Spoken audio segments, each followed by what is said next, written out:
So my butterfly dried. I put another coat of yellow, white on the background and darkened my edges. So I think you could see it. So very lightly, I have a chalk line that's creating the pattern of the butterfly. And I'm going to start laying that in. And I'm going to be pretty loose with it. And then I'm going to use my fingerprint to diffuse the edge.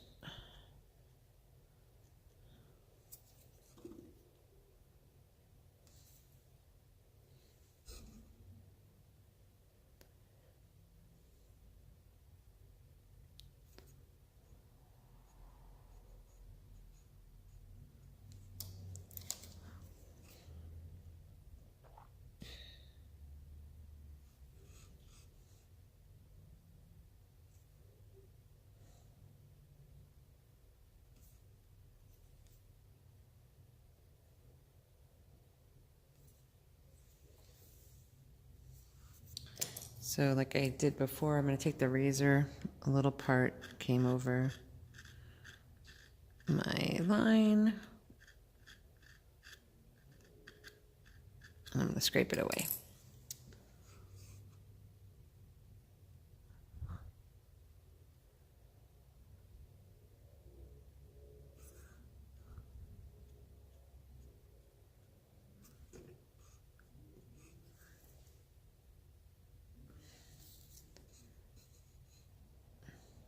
I have no idea, but my finger's the most comfortable when I'm doing something like that, blending it in.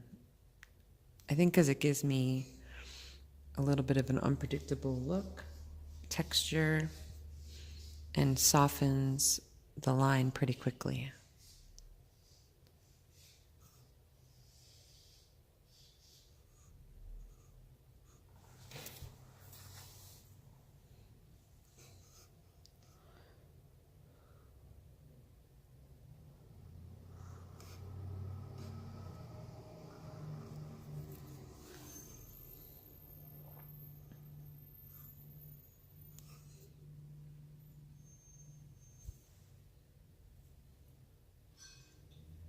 I'm going to do the same thing on the back part of the wing,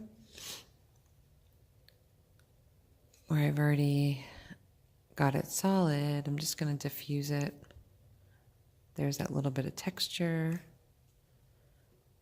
but I don't think that'll be too apparent by the time I finish the piece.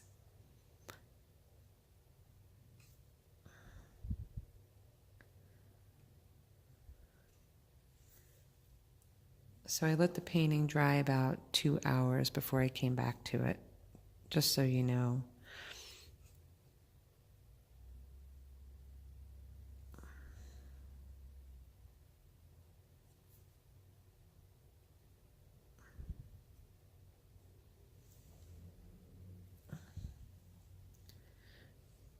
So the benefit of this being so high contrast is it really starts to pop immediately.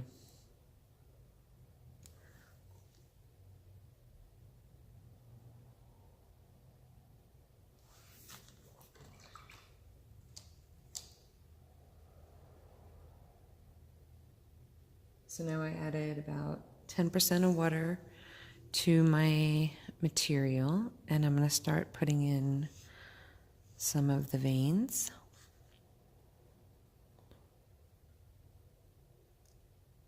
I'm calling them veins, but it's probably just like where the wing breaks. I'm sure there's a term for it. I just don't happen to know it off the top of my head.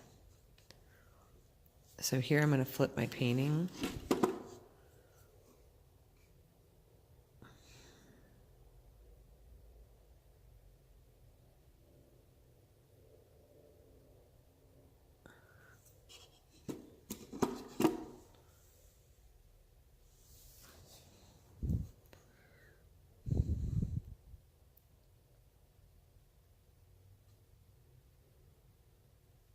So I'm really painting lightly, like there's not much pressure from the brush.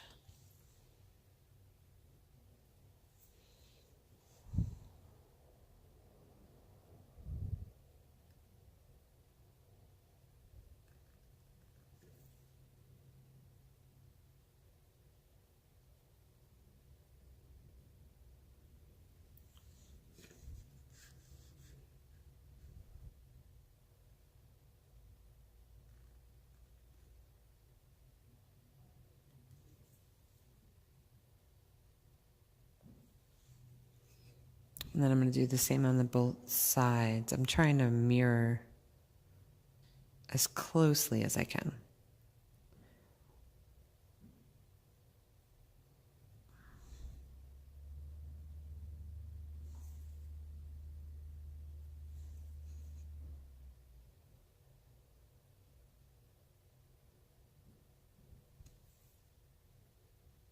So I'm just making up some more color.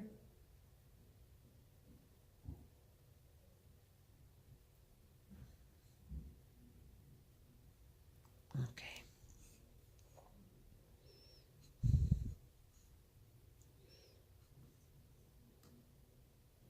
And I'm going to start as it goes to the back wings, like the bottom wings. There's going to be a little bit less contrast. So what I'm going to do is add some of the yellow to my color. Again, my colors with ultramarine blue, raw umber dark, and I'm going to add a little bit of yellow, I think right now.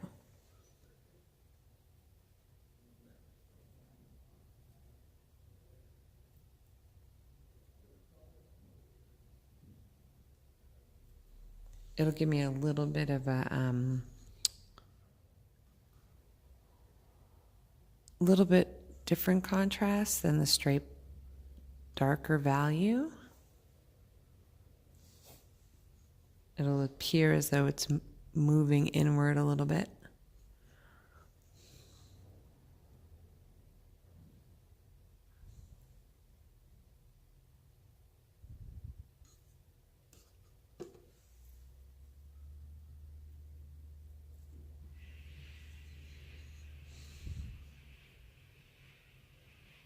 Oh, I got a little heavy.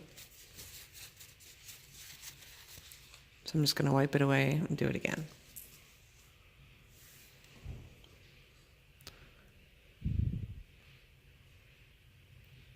There we go. I'm really looking for a delicacy in the painting.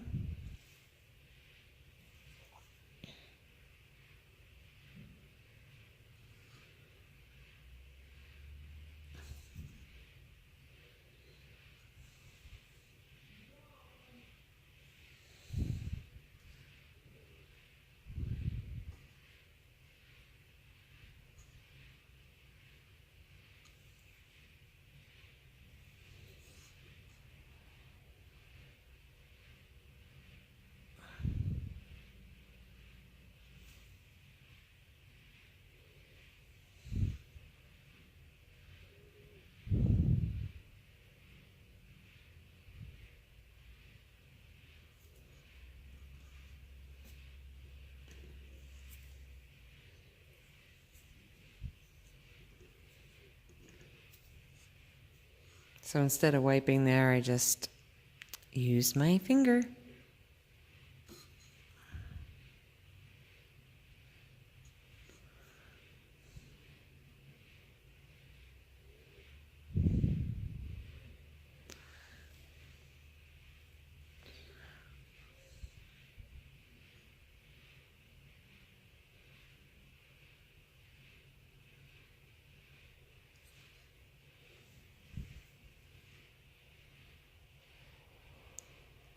And again, I'm just giving the overall impression of symmetry. So now these first markings should be pretty dry, so I'm going to go over it, being sure to leave the diffused areas on the edges. And I'm just kind of like tapping. I'm really not too concerned. I want some texture in there. But I'm just being sure to keep my diffused edge the entire time.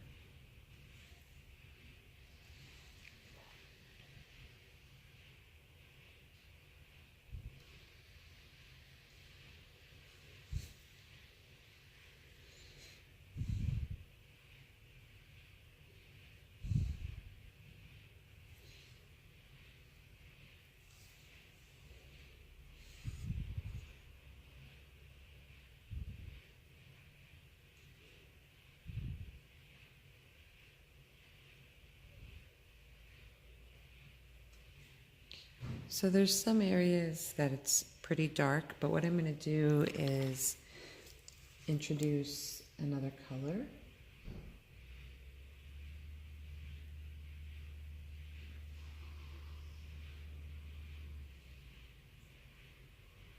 So I'm making a sort of light periwinkle, and I'm going to put it in there and then just pull it down with my finger. Again, I'm not looking perfection. I'm just trying to create texture. And when you're looking at something, everything has its own individual texture, like a brick, wood, fur. Everything has its own characteristics, and it's a matter of trying to... Sorry, I'm painting. Trying to represent that texture with paint.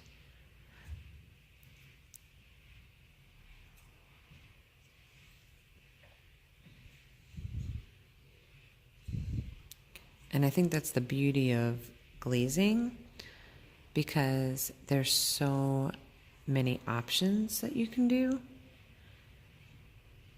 And especially nowadays, I think being an artist at this day and age is like amazing compared to years ago, because we have the freedom to do what we want to do, what we want to create. And the materials are just insane. I mean, we have colors I'm sure artists from years ago would love to have in their palette. So now I'm lightening it up a little bit, just coming back in. Almost using like a pointillistic technique. So I'm just tapping the brush lightly. But you can see how it's starting to graduate. Like here, it's much lighter than this side. And just adding that second layer of blue really creates like a yummy depth.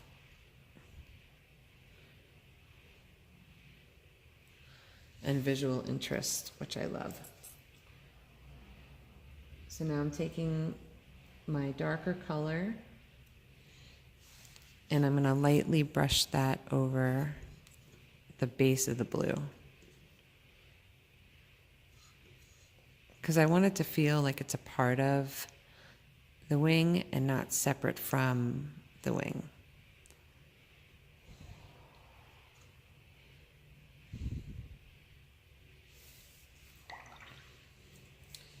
So, and there's a little bit of a red-orange that I'm going to add.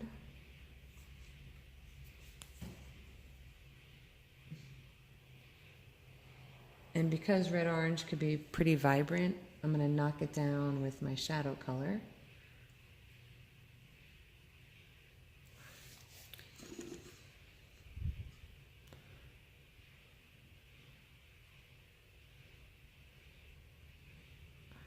So I'm going to let that dry, and I'll do a second coat right there.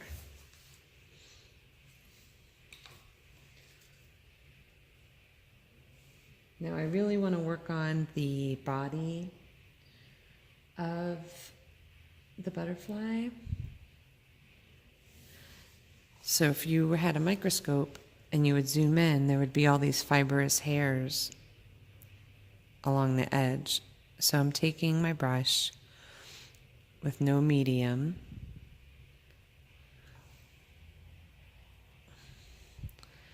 And I'm painting those little guys in there.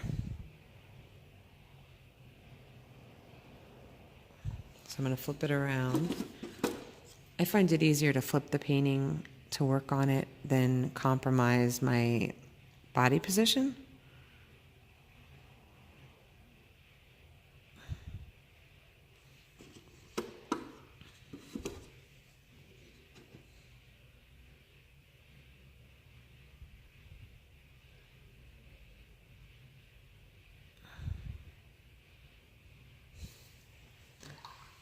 So that should dry relatively quickly, and then I'm going to put a glaze of yellow on top.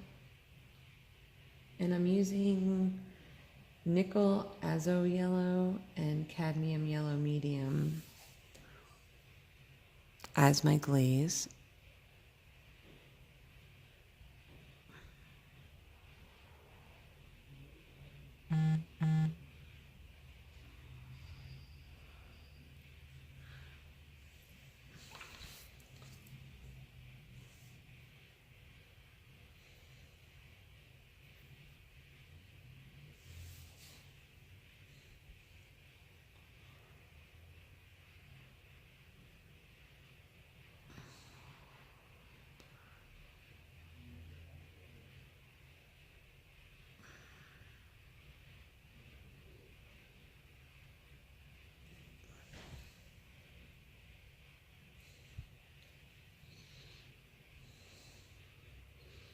And then the bottom of the butterfly is pretty dark, so I'm going to start to try to build up a little bit of depth.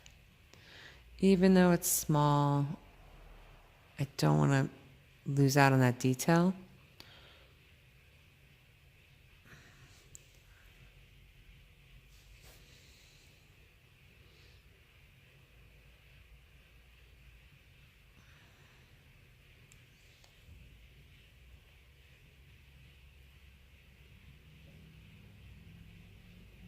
And once that dries, I can always just go back in and highlight a little bit.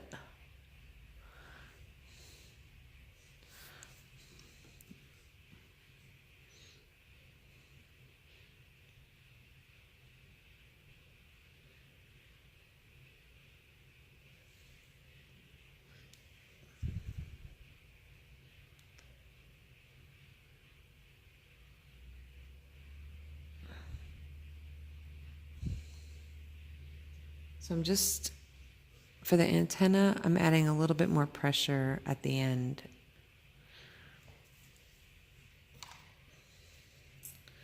And then I'm going to start shading this area in here just to give it a little bit of depth, a little bit of a fold and bend. So I'm just going to add a little bit of darker values. You know, just give it a little more character.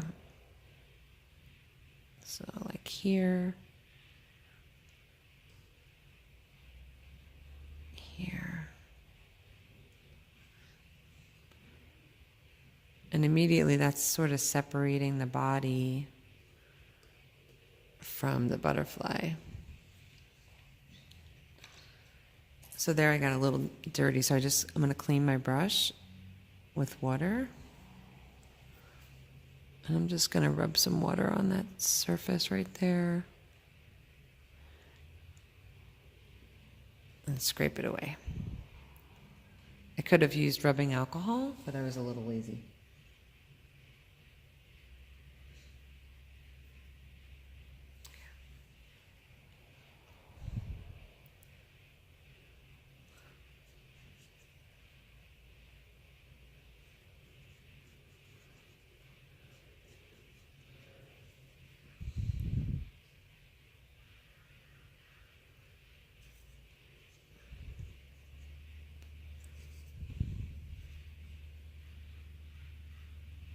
Then I'm going to separate the wings from one another using the same light glaze. So what I did is I took the red-orange mixture and a little bit of my shadow color with some glaze, and that's how I got that color. But that's really what starts to make it look 3D. So I'm adding these warm tones on top, giving it a little bit of depth. I'm going to break these two up right there. And it really starts giving it the impression that it's dimensional.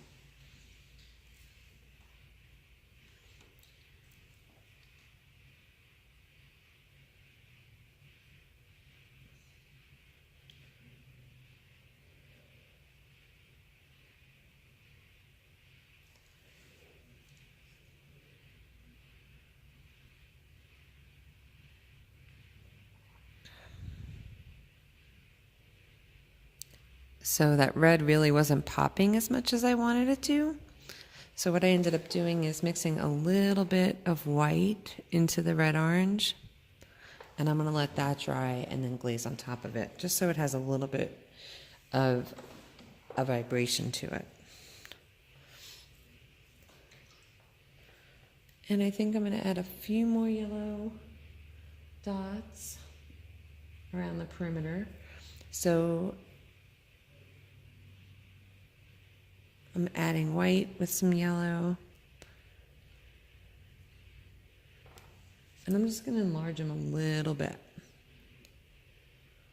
Again, not seeking perfection, but I want them to be a little bit more apparent.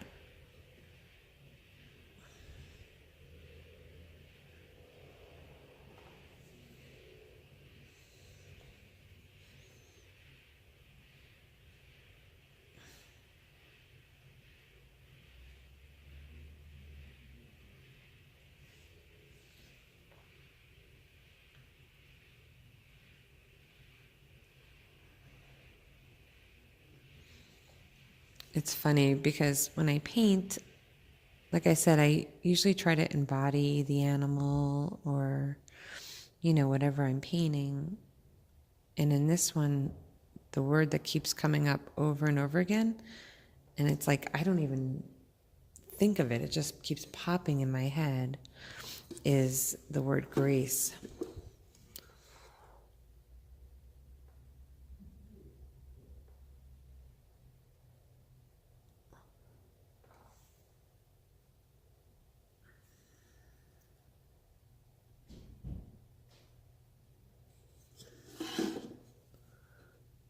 So see how that fur's starting to get a little fuzzy?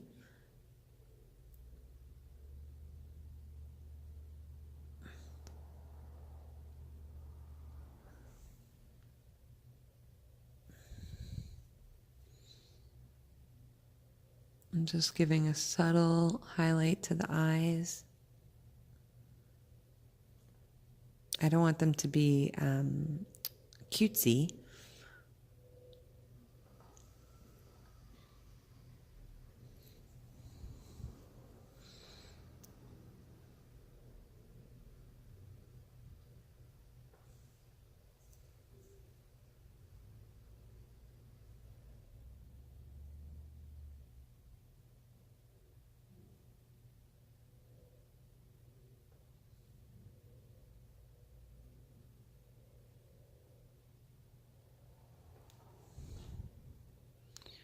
And I think this little guy is almost done.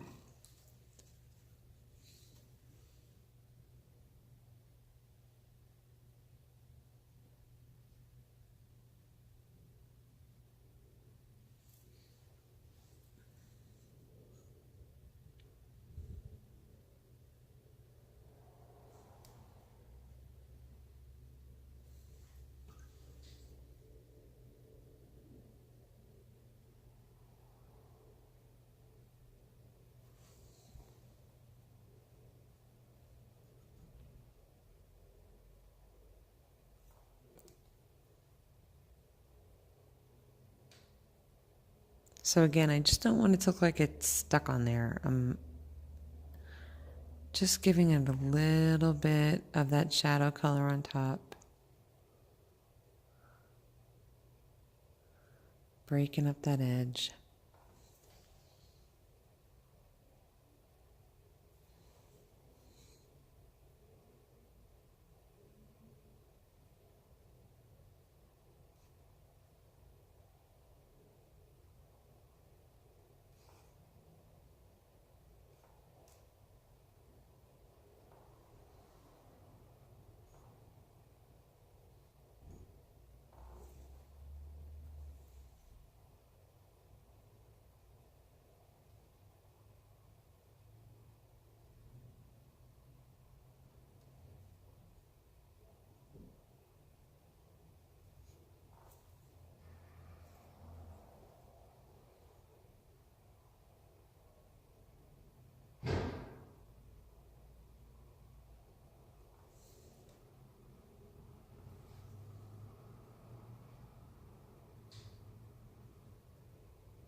And there you have it.